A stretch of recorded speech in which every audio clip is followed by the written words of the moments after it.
Traoré Lucini, chargé des cours de chimie au secondaire, c'est-à-dire lycée et collège. Aujourd'hui, nous allons parler d'une manière générale sur les réactions acido-basiques et d'une manière particulière sur la réaction entre un acide fort et une base forte. À titre d'exemple, la réaction entre la solution d'acide chlorhydrique et la solution d'hydroxyde de sodium. Nous avions déjà étudié la solution d'acide chlorhydrique au prime abord. Nous avons dit que la solution d'acide chlorhydrique alors se prépare en dissolvant un certain volume de gaz chlorure d'hydrogène dans un certain volume d'eau et que sa réaction est totale et exothermique. Voilà son équation de dissociation, HCl plus H2O qui va donner H3O+, qui est l'ion hydronium, plus l'ion chlorure qui est Cl-. Cette réaction a ses caractéristiques. La réaction, elle est non seulement totale. Pourquoi on dit qu'elle est totale? Parce que le gaz chlorure d'hydrogène doit se transformer de façon. Et la deuxième caractéristique, cette réaction est exothermique. Pourquoi elle est exothermique? Lorsque nous dissolvons le gaz chlorure d'hydrogène dans l'eau, on va forcément assister à un dégagement de chaleur. À cause alors de ce dégagement de chaleur, on dirait que la réaction est exothermique. Je prends également la base forte qui est ici la soude caustique NaOH, qu'on appelle communément l'hydroxyde de sodium. Alors, c'est une équation de dissociation s'écrit NaOH qui va se décomposer en présence de l'eau pour donner respectivement les ions hydroxyde HO- et l'ion sodium Na+. Cette réaction également de dissociation de soude caustique a les mêmes caractéristiques que celle de la dissociation de HCl, c'est-à-dire que la réaction là est également une réaction qui est totale, mais aussi elle est exothermique. Alors, nous allons ressortir l'équation d'acide chlorhydrique et la solution d'hydroxyde de sodium. Nous avons donc la solution d'acide chlorhydrique ici et la solution de soude caustique appelée communément hydroxyde de sodium. Donc, nous allons poser l'équation bilan de la réaction acido-basique. L'équation bilan de la réaction acido-basique.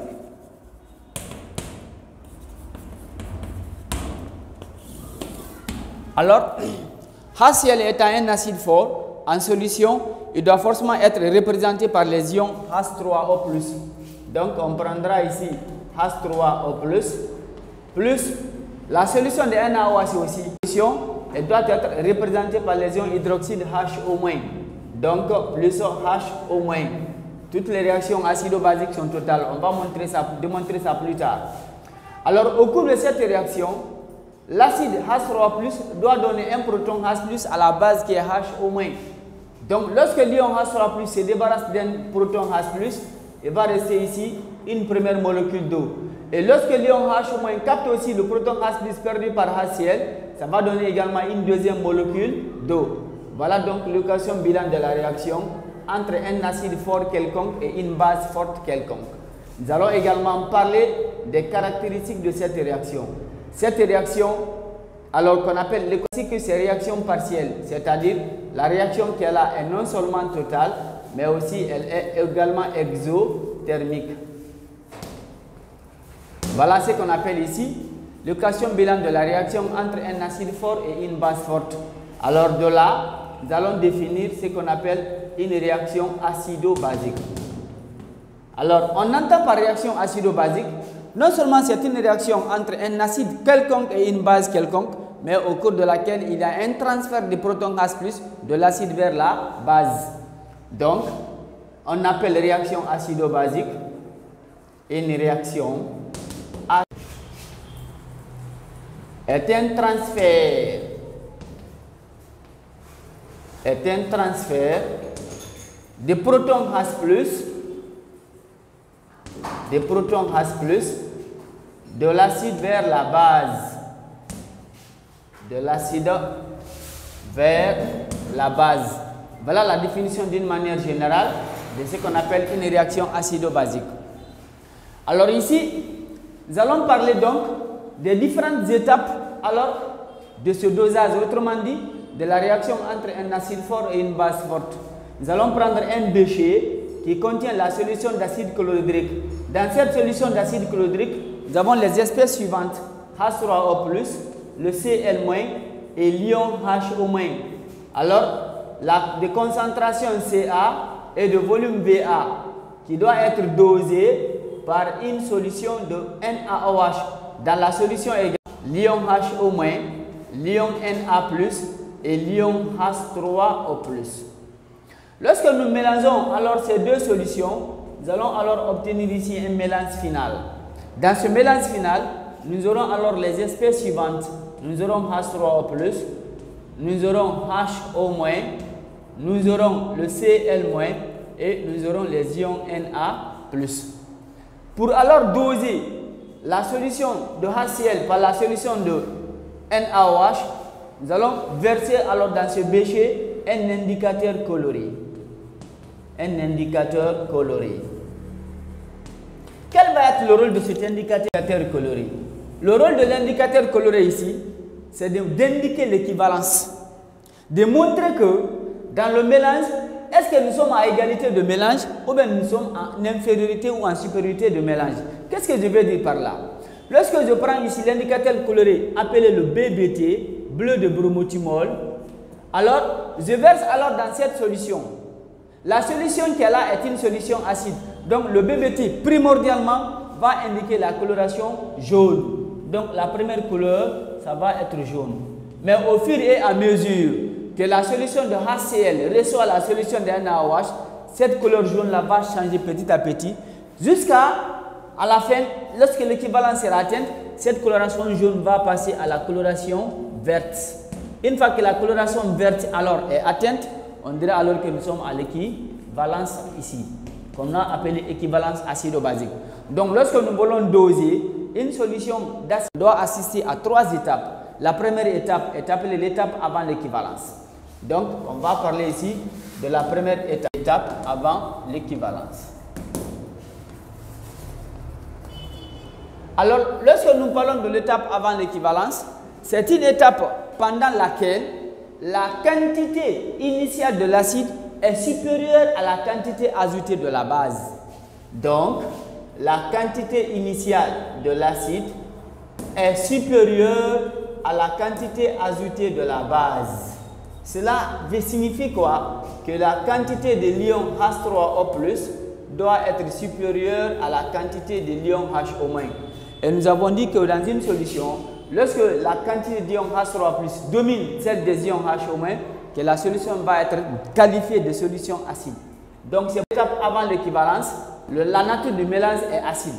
Donc, le mélange est acide. Alors, si le mélange est acide, on aura besoin alors de connaître comment déterminer les concentrations des espèces alors dans ce mélange. Donc, détermination des concentrations des espèces. Des concentrations des espèces. Alors, nous avons dit primordialement à la quantité de matière de la base, ce qui signifie que la quantité de l'ion H3O+ est supérieure à la quantité de l'ion HO-. Dans ce cas, on aura besoin de connaître quelle est la quantité excédentaire de l'ion hydronium H3O+.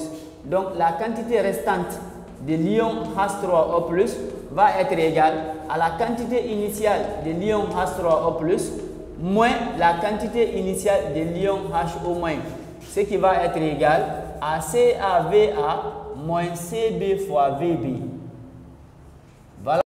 De calculer la concentration de l'ion hydronium ici H3+, qui doit être égale à la quantité restante de l'ion hydronium divisé par le volume total de la solution. Et la quantité restante de l'ion hydronium, c'est la différence de ces quantités de matière. Autrement dit, c'est Ca fois Va moins Cb fois Vb, le tout sur le volume total. Et le volume total n'est autre que la somme des deux volumes associés. Donc Va plus Vb. Et cette concentration va être exprimée en mol par litre. Connaissant la concentration de l'ion hydronium, nous allons alors passer à la concentration de l'ion hydroxyde. On doit se servir du produit ionique de l'eau qu'on note Ke. Donc nous allons dire ici, de Ke, on a la concentration de l'ion hydroxyde HO- doit être égale à Ke sur la concentration de l'ion hydronium qui est H3O+. Alors en remplaçant ces concentrations-là par leur expression, nous aurons concentration de HO- qui va être égale. Ici, on constate que la concentration de l'ion hydronium est une fraction. Donc, nous aurons un nombre divisé par une fraction. Et pour diviser un nombre par une fraction, on multiplie ce nombre-là par l'inverse de la fraction. Donc, nous aurons ici KE, facteur de VA plus VB sur CAVA moins CBVB. Et cette concentration également va être exprimée en mol par litre. Donc, nous connaissons la concentration de l'ion hydronium et la concentration de l'ion hydroxyde. Il va rester alors les deux ions indifférents qui ne sont autres que Na+ et Cl-. Et ces ions indifférents-là n'interviennent pas dans l'équation bilan de la réaction. Voilà l'équation bilan de la réaction qui est là. Ça va déterminer les concentrations des ions hydronium H3+ et hydroxyde HO-. Nous allons faire face aux ions indifférents qui ne sont autres que les ions Na+ et les ions Cl-. Donc, je prends la concentration de Cl-. Cl- alors est un ion indifférent qui provient de l'acide. Donc, sa concentration ne doit être que le rapport entre la quantité de matière de l'acide sur le volume total. Et la quantité de matière de l'acide, c'est la concentration Ca de l'acide fois le volume Va de l'acide sur le volume total. Et le volume total, c'est Va plus Vb. Cette concentration doit également être exprimée en mol par litre. Il va rester un seul ion. Là, on aura deux possibilités. Soit on tient compte de sa solution de prévenance, ou bien on utilise l'électroneutralité de la solution. Donc, en prenant l'ion sodium Na+, on aura, comme lui aussi du moins, s'il provient alors de la base, ça doit être égal à la quantité de matière de la base sur le volume total. Et la quantité de matière de la base, c'est la concentration Cb de la base fois le volume Vb de la base divisé par le volume total. Le volume total reste toujours le volume de l'acide plus le volume de la base. Et la concentration est exprimée en mol par litre. Pour une question de vérification, je peux utiliser ce qu'on appelle électroneutralité. Électro de la solution. Alors, cette équation d'électroneutralité consiste à égaler alors la somme des concentrations des cations et celle des anions, sachant que sa concentration doit être multipliée par la valeur absolue de sa charge. Donc, ça veut dire ici que dans la solution, la somme des concentrations des ions positifs doit être égale à la somme des concentrations des ions négatifs. Alors, les ions positifs dans cette solution ne sont autres que les ions hydronium H3O+, et les ions sodium Na+. Alors, cette somme doit être égale aussi à la somme des concentrations des ions négatifs. Et les ions négatifs dans cette solution sont les ions hydroxyde HO- et les ions chlorure Cl-. Alors, de là, je peux tirer la concentration soit de l'ion Na+, si c'est le dernier ion qui reste, ou bien de Cl- si également il est le dernier ion. Voilà ce qu'on appelle ici l'expression d'électroneutralité. Donc, ça veut dire que la concentration de Na+ va être égale à la concentration plus la concentration de Cl- moins la concentration de H3O+. Ou bien la concentration de Cl- aussi va être égale à la concentration de H3O+, plus la concentration de Na+, moins la concentration de OH- ou de HO-. Voilà donc ces deux expressions qui peuvent nous permettre de déterminer les concentrations des ions indifférents à travers leur équation d'électroneutralité. Et en question du pH, expression du pH du mélange. Alors, nous avons dit qu'à cette étape appelée étape avant l'équivalence, que le mélange est acide. Donc, par conséquent, le pH va être défini comme moins log de la concentration de l'ion hydronium H3+. Mais nous avons signalé que la concentration de l'ion hydronium pour ce mélange n'est autre que la différence entre la quantité de l'acide et celle de la base, donc CaVa moins CbVb sur le volume total. Et le volume total, c'est la somme des deux volumes, c'est-à-dire Va plus Vb. On va remplacer alors la deuxième expression, c'est-à-dire la concentration de l'ion hydronium dans la première relation qui est l'expression du pH. Donc en définitive, le pH peut être égal à moins log de CaVa moins CbVb sur le volume total qui est Va plus Vb. Donc, voilà les expressions à utiliser pour alors calculer enfin l'expression du pH pour cette étape. La deuxième étape, c'est l'étape d'équivalence. Alors, c'est quoi l'équivalence par définition? Dans un dosage acido-basique, l'équivalence alors signifie l'égalité entre la quantité de l'acide et celle de la base. Donc, on va dire ici qu'à l'équivalence,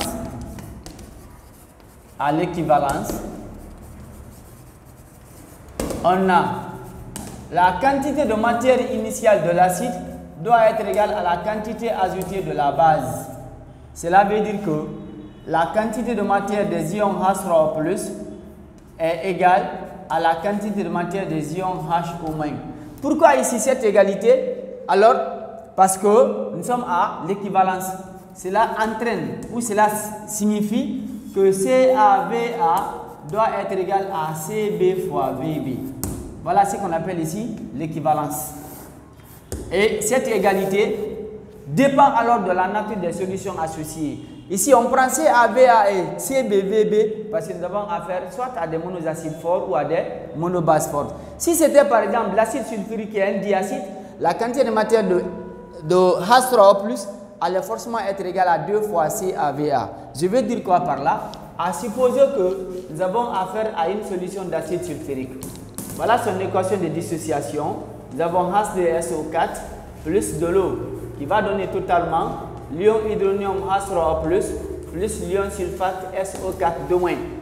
Et pour qu'il y ait équilibration, il faut qu'il y ait égalité entre les signes. Donc ici on a moins 2, là on a plus 1. Il faut alors multiplier ici par 2. En multipliant H3O+ par 2, on constate que l'oxygène ici va devenir 2. Alors que dans la molécule de l'eau, l'oxygène est pris une seule fois. Il faut aussi multiplier par 2. Là, H3O+, dans H3O+, l'hydrogène sera pris 6 fois. Ici, dans l'eau, on a 2 fois 2, 4, plus le H2 de H2SO4, ça fait 6. On a SO4 ici intact, SO4 également intact. Donc l'équation est équilibrée. Nous avons ici ce qu'on appelle l'ion H3O+. Cet ion-là et l'acide-là sont liés par le coefficient stoichiométrique. Donc on dira ici que la quantité de matière de l'acide est égale à 1/2 de la quantité de matière de H3O+. Parce que le coefficient de H3O+ c'est 2 et la règle demande de prendre l'inverse des coefficients stoichiométriques. En faisant alors produit de moins égale produit des extrêmes, on dira que la quantité de matière de l'ion hydronium H3O+ va être égale à 2 fois Na. Et Na n'est autre que Ca fois Va. Donc la quantité de matière de H3O+ va être égale à 2 fois CaVa. C'est pour dire que si on prend seulement CaVa comme quantité de matière de l'acide, c'est parce que nous avons affaire à un monoacide fort. En prenant également CbVb, c'est que nous avons affaire à une monobase forte. Ici, c'est le cas d'un diacide. Si c'est le cas par exemple d'une dibase comme l'hydroxyde de calcium, alors CaOH pris 2. Deuxième étape, c'est l'étape d'équivalence. Alors, c'est quoi l'équivalence par définition? Dans un dosage acido-basique, l'équivalence alors signifie l'égalité entre la quantité de l'acide et celle de la base. Donc, on va dire ici qu'à l'équivalence,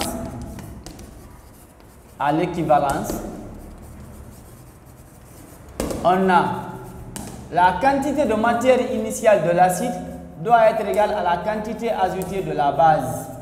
Cela veut dire que la quantité de matière des ions H3O+ est égale à la quantité de matière des ions H-. Pourquoi ici cette égalité? Alors, parce que nous sommes à l'équivalence. Cela entraîne ou cela signifie que CaVa doit être égal à Cb fois Vb.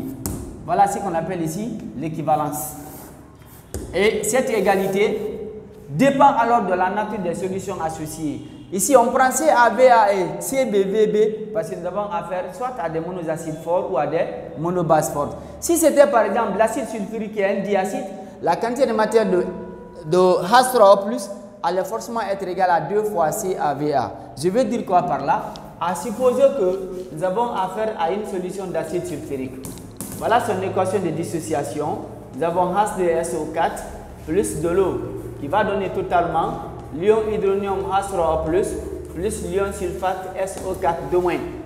Et pour qu'il y ait équilibration, il faut qu'il y ait égalité entre les signes. Donc ici on a moins 2, là on a plus 1. Il faut alors multiplier ici par 2. En multipliant H3O+ par 2, on constate que l'oxygène ici va devenir 2. Alors que dans la molécule de l'eau, l'oxygène est pris une seule fois. Il faut aussi multiplier par 2. Là, H3+, dans H3+, l'hydrogène sera pris 6 fois. Ici, dans l'eau, on a 2 fois 2, 4, plus le H2 de H2 SO4, ça fait 6. On a SO4 ici intact, SO4 également intact. Donc l'équation est équilibrée. Nous avons ici ce qu'on appelle l'ion H3O+. Cet ion-là et l'acide-là sont liés par le coefficient stoichiométrique. Donc on dira ici que la quantité de matière de l'acide est égale à 1/2 de la quantité de matière de H3O+. Parce que le coefficient de H3O+ c'est 2 et la règle demande de prendre l'inverse des coefficients stoichiométriques. En faisant alors produit de moins égale produit des extrêmes, on dira que la quantité de matière de l'ion hydronium H3O+ va être égale à 2 fois Na. Et Na n'est autre que Ca fois Va. Donc la quantité de matière de H3O+ va être égale à 2 fois CaVa. C'est pour dire que si on prend seulement CaVa comme quantité de matière de l'acide, c'est parce que nous avons affaire à un monoacide fort. En prenant également CbBb, c'est que nous avons affaire à une monobase forte. Ici, c'est le cas d'un diacide. Si c'est le cas, par exemple, d'une dibase, comme l'hydroxyde de calcium, alors CaOH pris 2 décomposé en présence de l'eau pour donner l'ion calcium Ca2+, et l'ion hydroxyde HO-. Alors il faut multiplier HO- par 2. En liant également ces deux-là, alors par un coefficient stoichiométrique, on aura la quantité de matière de la base va être égale à 1/2 de la quantité de matière de l'ion hydroxyde HO-. En faisant également produit de moins égale pour des extrêmes, on aura quantité de matière de HO- qui va être égale à 2 fois la quantité de matière de la base. D'où la quantité de matière de HO- est égale à 2 fois CbBb. C'est pour dire que cette égalité est là parce que nous avons affaire à une monobase forte. Si c'était les 10 acides et 10 bases, voilà, il fallait forcément multiplier ces quantités CaVa et CbBb par 2. Ça, c'était entre parenthèses. Maintenant ici, une fois qu'il y a égalité entre les ions H3+ et les ions HO-, obligatoirement la solution devient neutre. On définit une solution neutre comme toute solution dans laquelle il y a autant d'ions hydroxyde HO- que d'ions hydronium H3O+. On dira donc ici que le mélange est neutre. C'est pour dire que pour cette deuxième étape-là, appelée étape d'équivalence, nous aurons affaire à une solution neutre. Et donc pour une solution neutre, la concentration de l'ion hydronium H3O+ doit être égale à la concentration de l'ion hydroxyde HO-. Alors cette concentration peut être égale à 10 puissance moins 7 mol par litre. Parce que la solution est neutre. Alors, en associant également l'électroneutralité qu'on note ici, alors nous aurons la concentration de l'ion hydronium H3O+, plus la concentration de l'ion sodium Na+, qui est égale à la somme des concentrations des ions négatifs. On a dit que les ions négatifs sont l'ion HO- et l'ion Cl-. Nous avons dit que la solution est neutre. Donc la concentration de l'ion hydronium est égale à la concentration de l'ion hydroxyde. En simplifiant les deux, on aura également l'égalité entre les ions sodium et les ions chlorure. Ce qui veut dire que la concentration de l'ion sodium Na+, doit aussi être égale à la concentration de l'ion chlorure Cl-. Ce qui peut être égal soit à Nb sur le volume total, ou bien c'est Na sur le volume total, parce que les deux quantités sont les mêmes.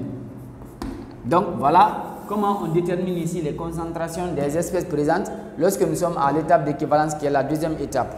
Alors là, le pH n'a pas une expression, ça a une valeur. Le pH va être égal à 7. Mais à quelles conditions? À la température de 25 degrés Celsius. Et souvent on rencontre ça dans les exercices. On dit que si l'équivalence est atteinte, quelle est la valeur du pH? Donc si nous sommes avec un mélange acide fort, base forte, à l'équivalence, le mélange étant neutre, alors impérativement son pH reste égal à 7, mais à la température de 25 degrés Celsius.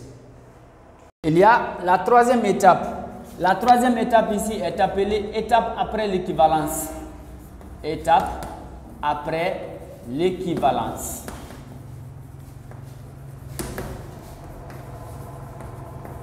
Alors pour cette étape après l'équivalence, la quantité initiale de l'ion H3+ ou bien de l'acide doit être inférieure à la quantité ajoutée de la base. Cela signifie que la quantité de matière initiale de H3O+ est inférieure à la quantité ajoutée de l'ion hydroxyde qui représente la base. Et nous avons dit que dans une solution, si la quantité de l'ion hydronium est inférieure à celle des ions hydroxydes, que cette solution est une solution basique. Donc le mélange ici est basique. Le mélange est basique. Si le mélange est basique, ça veut dire que c'est l'ion hydroxyde qui est en quantité, grande quantité. Donc on aura besoin de connaître quelle est la quantité restante alors de HO-. Cette quantité restante de HO- doit être égale à la quantité initiale de HO- moins la quantité initiale de H3O+ ici. Alors cela signifie qu'on aura CB fois VB moins CA fois VA. Et là, on calcule la concentration de l'ion hydroxyde HO-. Alors cette concentration va être égale à la quantité restante de H3 et de HO- sur le volume total. La quantité restante ici, c'est cette différence-là. Donc on aura CB fois VB moins CA fois VA sur le volume total. Le volume total, c'est toujours VA plus VB. Cette concentration va être exprimée en mol par litre. Et après l'ion H3+. Et pour déterminer la concentration de l'ion H3+, connaissant celle de l'ion HO-, on utilise le produit ionique de l'eau qu'on note KE. Donc de KE, on a la concentration de l'ion hydronium doit être égale à KE sur la concentration de l'ion hydroxyde HO-. Alors, en remplaçant concentration de HO- par son expression qui a une fraction, on aura également le rapport entre une constante et une fraction. Et pour diviser un nombre par une fraction, on multiplie ce nombre-là par l'inverse de la fraction. Donc on aura concentration qui va être égale à KE facteur de VA plus VB sur CB VB moins CAVA. Voilà, cette concentration aussi va être exprimée en mol par litre. Et comme précédemment dans la première étape, on a déterminé la concentration de l'ion indifférent qui est Cl- à travers sa solution de prévenance. Donc comme Cl- provenant de l'acide, litre. Et finalement, la concentration du l'ion sodium Na+ aussi peut être déterminée toujours de deux manières, soit par sa solution de provenance alors qui est la base, donc ça va être égal à NB sur le volume total, ce qui est égal à CB fois VB sur le volume total. Et le volume total, c'est toujours VA plus VB, également exprimé en mol par litre. Alors, on peut également déterminer une de ces deux concentrations de ces ions indifférents par l'équation d'électroneutralité de la solution. Électroneutralité de la solution. La somme des concentrations des ions positifs, comme H3O+, et Na+, doit être égale comme Cl-. Donc nous avon ici les trois étapes du pH. Nous allons également donner l'expression du pH. Expression du pH du mélange.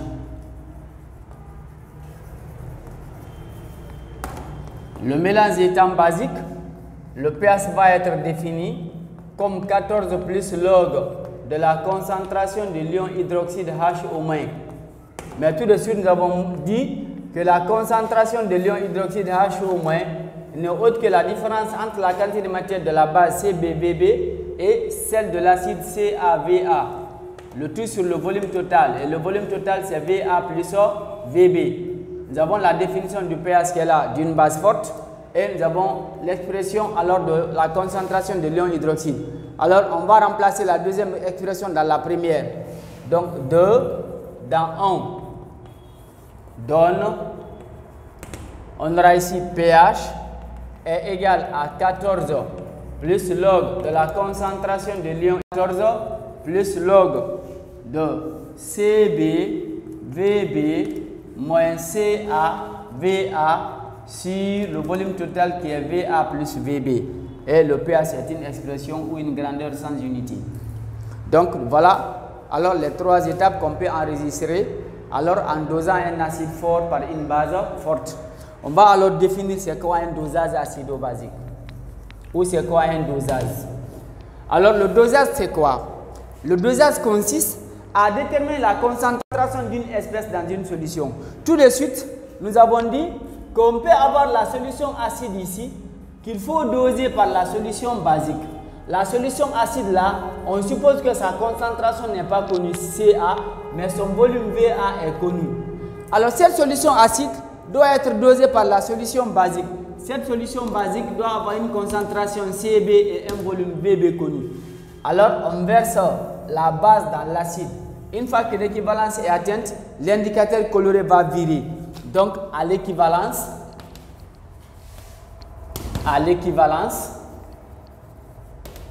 on aura la quantité de matière de l'acide est égale à la quantité de matière de la base à l'équivalence.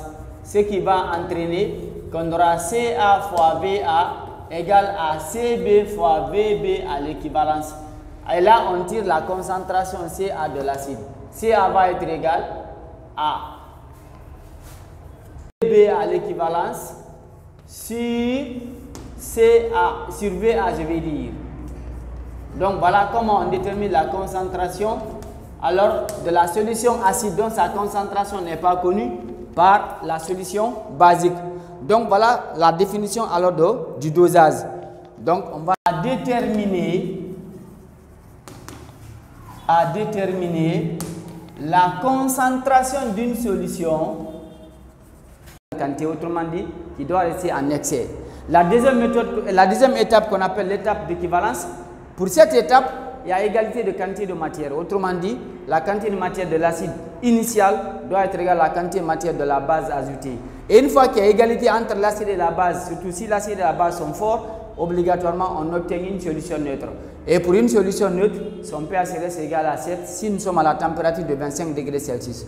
La troisième étape, appelée étape après l'équivalence, c'est une étape alors dans laquelle la quantité initiale de l'acide est inférieure à celle de la base ajoutée.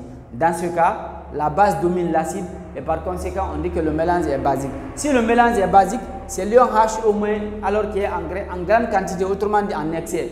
Et dans ce cas, on utilise l'expression du pH d'une base forte, comme pH égale à 14 plus log de concentration de HO-. Donc voilà ce qu'il faut retenir ici, alors sur un dosage acide fort, base forte.